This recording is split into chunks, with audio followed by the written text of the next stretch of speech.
Assalamualaikum warahmatullahi wabarakatuh. Selamat pagi anak-anak, apa kabar? Semoga kita selalu dalam keadaan sehat selalu ya. Oke, pada pembelajaran video berikut ini, Ibu akan menjelaskan materi biologi di kelas 10, yaitu tentang sejarah penemuan virus. Kita simak tayangan video berikut ini ya. Jadi, virus pertama kali ditemukan oleh ilmuwan yang berasal dari Jerman, yaitu Adolf Meyer pada tahun 1883, ketika Adolf Meyer itu sedang meneliti penyebab penyakit mosaik pada tanaman tembakau. Adolf Meyer menemukan bintik-bintik kuning pada daun tembakau. Setelah diteliti, ternyata bintik-bintik kuning itu disebabkan oleh penyakit mosaik yang menular ya. Dia mencoba menularkan penyakit tersebut pada tanaman yang sehat dengan menyemprotkan getah dari tanaman yang sakit. Nah, ternyata tanaman yang sehat itu menjadi tertular ya. Selain itu, ia juga menyelidiki adanya mikroorganisme pada getah tanaman yang ditulari. Namun, Adolf Meyer itu tidak menemukan apapun. Sehingga kesimpulan dari penelitiannya Adolf Meyer itu adalah penyebab penyakit mosaik yang ditandai dengan adanya bintik kuning, yaitu berupa bakteri yang berukuran sangat kecil. Karena pada saat itu baru ditemukan mikroorganisme yang kecil itu adalah bakteri. Nah, 9 tahun selanjutnya ada ilmuwan dari Rusia yang bernama Dmitry Ivanovsky pada tahun 1892 melanjutkan penelitian dari Meyer ya. Jadi Ivanovsky ini menyaring ekstrak daun tembakau dengan saringan bakteri agar bakteri itu tidak lolos.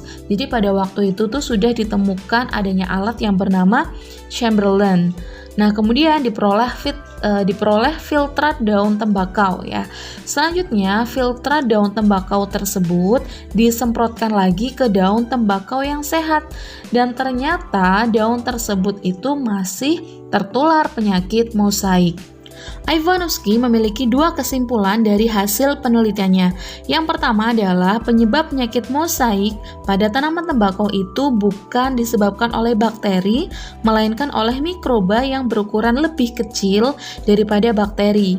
Kemudian kesimpulan yang kedua yaitu mikroba tersebut mempunyai zat yang dapat menembus jaringan. Kesimpulan kedua dari Ivanovsky itu dibantah oleh ahli biologi yang berasal dari Belanda, yaitu Martinus Beijering pada tahun 1897. Sebenarnya Martinus itu melakukan pengamatan yang sama seperti Ivanovsky, hanya saja perbedaannya Martinus itu menambahkan zat alkohol dalam ekstrak daun tembakau. Harapannya jika itu memang bakteri pastinya akan mati ya. Namun pada saat disemprotkan ke tanaman tembakau yang sehat, tanaman tersebut masih saja tertular. Dan Martinus melakukan pengulangan beberapa kali dan hasilnya masih tetap sama.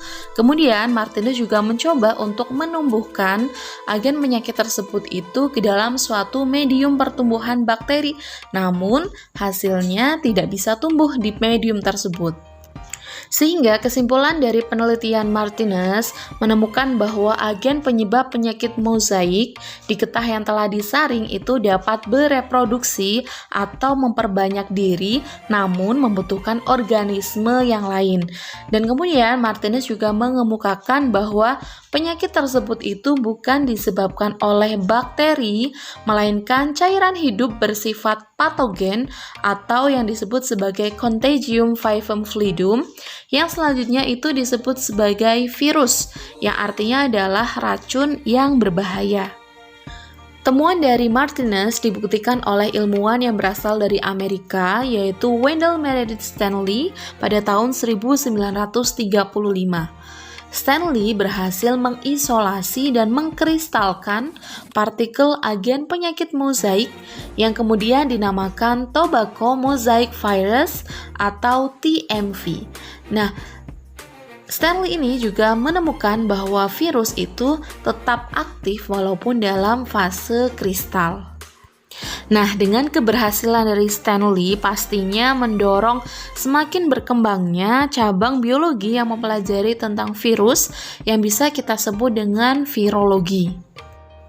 Jadi sebenarnya virus itu makhluk hidup atau bukan ya? Hingga saat ini, penggolongan virus sebagai benda hidup atau benda tak hidup itu masih belum pasti ya. Nah, virus itu disebut sebagai makhluk hidup karena mampu melakukan perbanyakan diri ya atau replikasi. Adapun virus itu dikatakan sebagai makhluk tidak hidup karena beberapa alasan berikut ini. Yang pertama, virus itu bukan berupa sel atau aseluler. Suatu benda dikatakan hidup jika terdiri atas sel ya, tapi virus itu tidak terdiri atas sel ya. Selain itu, virus juga tidak melakukan metabolisme dan sangat tergantung pada hospesnya atau inangnya untuk tetap hidup.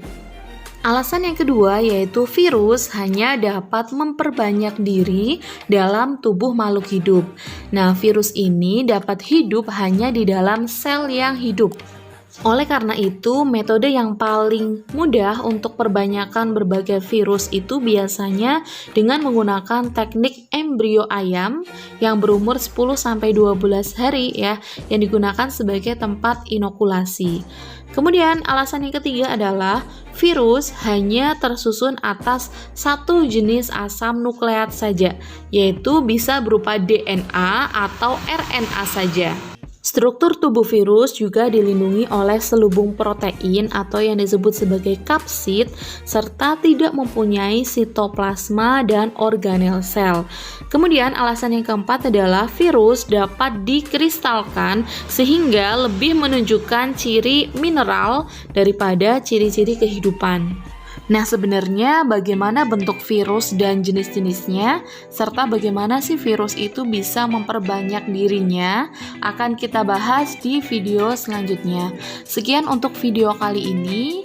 Wassalamualaikum warahmatullahi wabarakatuh.